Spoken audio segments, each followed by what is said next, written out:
राज्यवासींक पई खुशी खबर खूब शीघ्र वृद्धि करा जिवो भत्ता राशि। राज्य रे विभिन्न वर्गों को दिया जाउथिबा भत्ता 3000 टंका को वृद्धि करा जिवो। एही भत्ता राशि वृद्धि पई निष्पत्ति होईछि बोली आज सूचना देइछंती सामाजिक सशक्तिकरण मंत्री नित्यानंद गंड।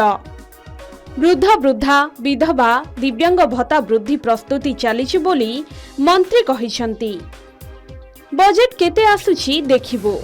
अर्थ विभाग रो क्लियरेंस नेबा परे परवर्ती समय रे एहाको कार्यकारी करिबु बोली मंत्री कहिसंती।